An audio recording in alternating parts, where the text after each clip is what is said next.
নমস্কার বন্ধুরা, welcome back to mesmerising soul. আজকে আমি দেবী লিলিথের সাথে যুক্ত হওয়ার জন্য আপনাদেরকে স্পেল বা রিচুয়াল করাবো, গাইডেড রিচুয়াল। হ্যাঁ, দেবী লিলিথের সাথে কেন যুক্ত হবেন এবং কিভাবে যুক্ত হবেন সে ব্যাপারে আলোচনা এর আগেই আমি করেছি, এবং আজকে এই অমাবস্যার দিন হচ্ছে দেবী লিলিথের সাথে যুক্ত হওয়ার সবথেকে আদর্শ দিন। গডেস হেকাটের সাথেও রিচুয়াল যেরকম আমরা অমাবস্যার সন্ধ্যায় করি, লিলিথের সাথে রিচুয়ালও ওই একইভাবে অমাবস্যার সন্ধ্যাতেই আমরা করব। যে কোনো মহাজাগতিক যে শক্তি তা অমাবস্যা এবং পূর্ণিমাতে যে আরও হায়ার ফর্মে কাজ করে, আরও উচ্চতরভাবে কাজ করে, সে কথা বলার অপেক্ষা রাখে না। এবং এই এনার্জি ক্রিয়েট হতে শুরু করে অমাবস্যার আগের দিন বা দুদিন আগে থেকে, এবং অবশিষ্ট থাকে দুদিন পর পর্যন্ত। অর্থাৎ এই স্পেল আপনারা অমাবস্যার আগের দিনও করতে পারেন, তার পরের দিন এবং তারপরের দিনেও আপনারা এটা করতে পারেন। এক্ষেত্রে আপনারা লিলিথের জন্য কি কি অ্যারেঞ্জমেন্টস আনবেন? কিছু গোলাপের পাপড়ি, রোজ পেটালস, ফার্স্ট প্রেফারেন্স হচ্ছে কালো মোমবাতি, এছাড়া লাল মোমবাতি। যদি না পান একান্তই তাহলে সাদা মোমবাতি আনতে পারেন, এবং এক গ্লাস জল ওনাকে অফার করতে পারেন। অফার তো ওনাকে অনেক কিছুই করা যেতে পারে, কিন্তু আমি সবথেকে সহজ রেখেছি ব্যাপারটা আপনাদের জন্য। এক গ্লাস জল ওনাকে অফার করবেন, এবং পারলে একটা আউলের ফটোগ্রাফ, যেটা আপনারা আমার স্ক্রিন থেকেও দেখে নিতে পারেন, অথবা আপনারা ইন্টারনেট থেকে কোথাও ফোন স্ক্রিনে ডাউনলোড করে নিতে পারেন বা প্রিন্ট করতে পারেন। আর লিলিথের ফটোগ্রাফ আপনারা আমার ভিডিওতে দেখতে পেয়ে যাবেন, তো সেটা দেখে আপনারা প্রার্থনাগুলো করবেন। সবথেকে প্রথমে আমি আপনাদেরকে বলি যে এর আগে থেকে মানসিকভাবে প্রস্তুত হওয়া এবং সেই শক্তির সাথে সঠিকভাবে যুক্ত হওয়ার জন্য আপনারা এক্ষেত্রে নিজেদের বাড়ির যে কোনো আয়নাকে ব্যবহার করবেন।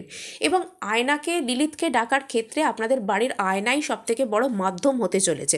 সেটা ছোট আয়না হতে পারে, বড় আয়না হতে পারে, হাত আয়না, মানে আপনি যে কোনো হাত আয়না, ছোট যে আয়না, সেটাতেও দেখে নিজের চোখে চোখ রেখে লিলিথের সম্বন্ধে কিছু প্রশংসামূলক কথা বলতে পারেন, এবং গডেস লিলিথ ম্যাজিক বিগিন নাও বলতে পারেন। গডেস আমরা এক্ষেত্রে কেন বলবো সে আলোচনাও তো আপনাদের সাথে করে নিয়েছি আমি, যে লিলিথকে আমরা দুটো ফর্মে পাই, দেবী এবং ডেমন দুটো ফর্মে, গডেস এবং ডেমন দুটো ফর্মেই পাওয়া যায়। আমরা এখানে গডেস লিলিথকে ডাকবো শুধুমাত্র নিজের কোনো বিশেষ ইচ্ছা পূরণের জন্য নয়। আমরা যারা নিজের হায়ার সেলফের সাথে কানেক্টেড হতে চাইছি, আমাদের শরীরের মধ্যে যে, প্রত্যেকটা মানুষের শরীরের মধ্যে যে ডিভাইন ম্যাসকুলিন এবং ডিভাইন ফেমিনিন দু রকমের এনার্জিই রয়েছে, সেই এনার্জিকে আমরা যাতে ব্যালেন্স করতে পারি তার জন্য আমরা এই দেবীর সাথে কানেক্ট করব। আমাদের জীবনের সঠিক উদ্দেশ্য বোঝার জন্য কানেক্টেড হব। জীবনে যখন আমরা ভীষণ ডেসপারেট, যে কোনো সমস্যার মধ্যে আমাদেরকে কেউ ব্ল্যাকমেল করছে, বিরক্ত করছে, ভীষণ বাজে সিচুয়েশানে আমরা পড়ে গেছি, কোনো আমাদের সম্পর্কে থার্ড পার্টি চলে এসছে, কোনো বড় বিপদ আমাদের সামনে, সেই মুহূর্তে কানেক্টেড হব। এই কারণে আমরা এই দেবীর সাথে কানেক্টেড হব। এছাড়া কারণ তো আরও নানান রকমের আছে, এগুলো হচ্ছে মূল কারণ। প্রথমেই আমরা এক্ষেত্রে আর্কঅ্যাঞ্জেল মাইকেলের কাছে সাহায্য প্রার্থনা করব।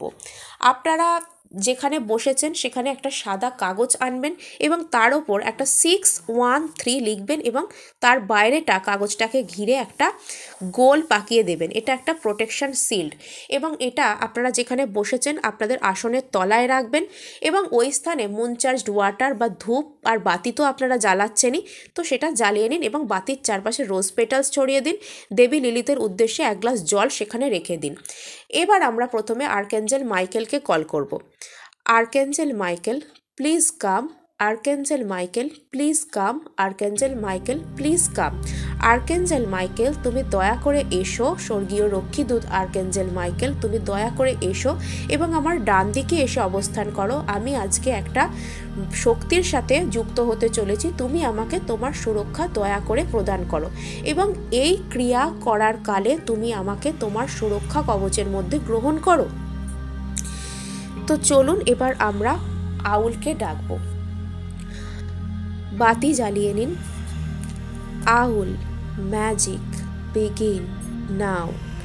আউল ম্যাজিক বিগিন নাও। আউল ম্যাজিক বিগিন নাও। আউল ম্যাজিক বিগিন নাও।